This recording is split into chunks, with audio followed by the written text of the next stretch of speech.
kulanti wacan oo wanaagsan daawadayaal halkan waa barteena bilan wararka maanta aan idin haynana waxa kamid ah ra'iisul wasaare Roble oo isbitaalka ku booqday dhaawaca afayeenka xukuumadda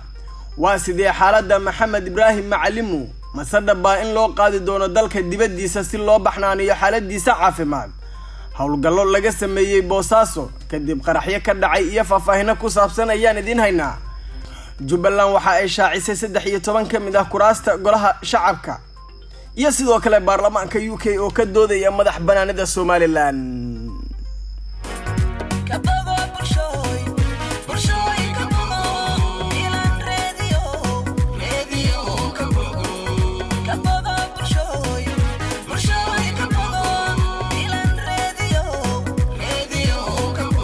واسنين taariikhdu ay ku beegan tahay 17 bisha Koobaad sanada 2022 intaas waxay ahaayeen qaar kamid ah wararka maanta aan idin hayno ee u diyaar garooba sidoo kale waxaan idin soo gudbin doonaa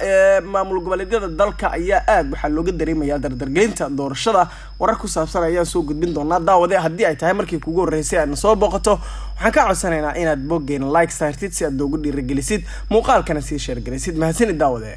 waxaan ku bilaabaynaa ra'iisul wasaaraha xukuumadda xilgaarsiinta Maxamed Xuseen Roble ayaa isbitaalka waxa uu ku booqday afayeenka xukuumadda Soomaaliya Maxamed Ibrahim Macalimu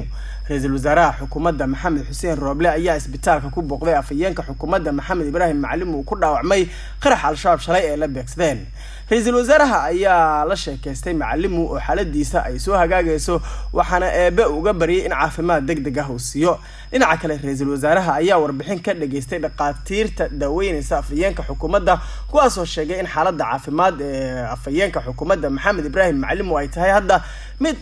aad u soo hagaagaysa afayeenka xukuumadda Soomaaliya Maxamed Ibrahim Macalimu ayaa dhowr jeer oo hore waxa uu ka badbaaday qaraxyo lala beegsaday goobo uu ku sugnaa balse qaraxan oo ahaa mid isaga si toos ah lala beegsaday ayuu noqday mid kale oo xaaladiisa caafimaad hadda laga baxnaaninayo waxaase warar kale oo soo baxay ay sheegayaan in been abuur ay yihiin in Maxamed Ibrahim Macalimu oo ah afayeenka xukuumadda Soomaaliya uu baahan yahay in loo qaado dalka dibadiisa si loo soo baxnaaniyo xaaladiisa caafimaad waxaana wararkaas ay sheegayaan inay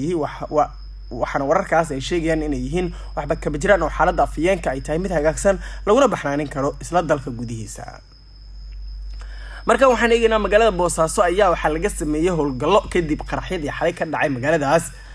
ciidamada ammaanka dowlad goboleedka Puntland ayaa howlgallo kala duwan waxa ay ka sameeyeen xaafadaha magaalada Boosaaso ee xarunta gobolka Bari kadib markii laba qarax oo isxigay xalay ee ka dhaceen magaaladaas qaraxa koowaad ayaa waxa uu ahaa bam gacmeed lagu tuuray iridda laga galo xarunta shirkadda Al-Najax ee magaalada Boosaaso taas oo aan wali la cadeyn khasaaraha ka dhashay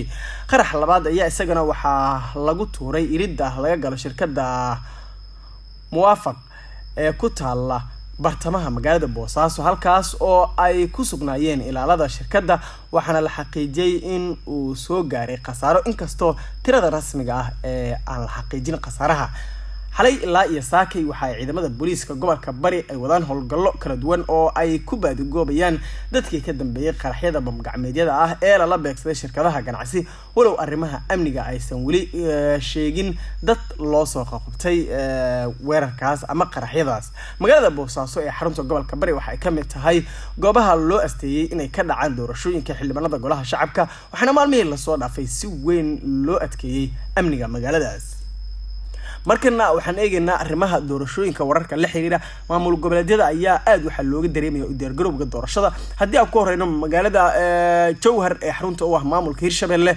waxa ay aad ugu diyaar garoobaysaa qabashada doorashada xildhibaanada golaha shacabka iyadoo oo halkaas ay ku soo qulqulayaan wufuud kala duwan oo ka tirsan dowladda federaalka Soomaaliya qaarkood ay yihiin musharaxiin doonaya in ay noqdaan xildhibaanada baarlamaanka 12aad ee baarlamaanka federaalka Soomaaliya oo ay ku soo baxaan doorashada waxa magaalada ku sugan sidoo kale guddiga doorashada oo shaaciyay qaar kamid ah kuraasta la qaban doono walow guddiga laga sugayo inay shaaciyaan habraacyada iyo xilliyada la qabanayo kuraasta doorashadoodu ay soo iclaamiyeen Jubbaland waxa ay shaacisay doorashada 13 kamid ah kuraasta golaha shacabka guddiga doorashooyinka heer dowlad goboleed ee Jubbaland ayaa ku dhawaaqay liis 13 kursi oo kamid ah 43 kursi ee deegaan doorashadu tahay dowlad goboleedka Jubbaland. kuraastan ayaa qaarkood doorashadoodu waxa ay tahay mid adag oo halka kuwa kalena loo geli doono tartan adag, waxaana badi ku fadhiya xildhibaano 8 sano la soo dhaafay ee kamid ahaa xildhibaanada golaha shacabka. 13 kursi ee golaha shacabka ee doorashada Jubbaland ay shaaciyeen ayaa waxa ku jira 2 dumar ah. kuraasta la shaaciyay ayaa waxa ay kala yihiin Hob Eber 23 oo ku fadhiyo xildhibaan Cali Maxamed Muuse, Hob Eber 29 oo 4 sano ee la soo dhaafay uu ku fadhiyay Liibaan Cismaan Cabdiraxmaan, Hob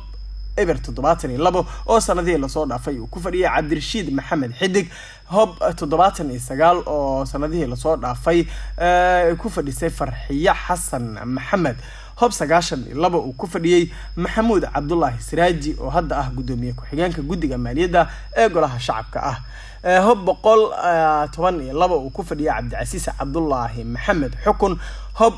124 oo kamid ah kuraasta ugu adag waxaana ku fadhiya Cabdullaahi Xirsi Kulmiye Cabdiraxmaan Dheere oo dhawaan Villa Soomaaliya saaxiib la taliyana ka ah amniga qaranka farmaajo iyo sidoo kale Fahad Yaasiin. sidoo kale kuraasta la shaaciyay waxa kursiga 8aad ah Hob 127 uu ku fadhiyo xildhibaan Cali Cismaan Xirsi, Hob 130 oo uu ku fadhiyo hadda Maxamed Diiriye Khaliif, Hob 132 oo 4 sano ee la soo dhaafay uu ku fadhiyay Ibraahim Maxamed Xuseen Buule, Hob 133 oo ay ku fadhiso xildhibaan Luul Cabdi Aadan, Hob 136 oo uu ka geeriyooday Maxamed Cabdi Gandi, iyo sidoo kale Hob 219 uu ku fadhiyo Cabdifataax Maxamed Cali. maamulka Jubbaland ayaa horey u shaaciyay 14 kursi oo doorashadu la qabanayo, halka horey loo qabtay doorashada 6 kamid ah kuraasta golaha shacabka ah. ugu dambeyntiina waxaan eegaynaa baarlamaanka UK ayaa waxa ay ka doodayaan madax banaanida maamulka Somaliland. baarlamaanka UK ayaa talaadada bari ah lagu wadaa in ay muddo kooban dhageystaan dood ku saabsan madax banaanida Somaliland oo uu soo gudbin doono xildhibaan ka tirsan baarlamaanka dalkaas UK. dooda oo ah mid mudanaha uu ku soo gabagabeyn doono fadhiga maalintaas ayaa la filayaa in wax go'aan ah uu ka gaaro baarlamaanka. ma aha markii ugu horeysay ee baarlamaanka UK uu dhageysto dood ku saabsan aqoonsiga Somaliland oo sheegtay in sanadkii 1991 ay ka go'day Soomaaliya inteeda kale. bishii December ee sanadkii 2019 ayaa 11 xildhibaan oo ka tirsan baarlamaanka waxa ay gudbiyeen mooshin uu baarlamaanka UK ku aqoonsanayo Somaliland maadaama ay ahayd maxmiyad ay Britain xukumi jirtay. mid ka mid ah xildhibaanadaas ayaa markii dambe ka noqday mooshinka. guud ahaan warkii aad ka daawanayseen barteena Facebook ee Bilan Radio waa naga intaas daawadaad ku mahadsantahay daawashada muuqaalkan. si gaar ah haddii aad nala joogtay ilaa dhamaadka si gaar ah 1 jeer malaayiin jeer ayaan ku leeyahay daawadaad ku mahadsantahay. si aad noo sii dhiirigelisay fadlan boggeena like saar muuqaalkana sii share garay daawade mahadsanid ee nabadgeliyo.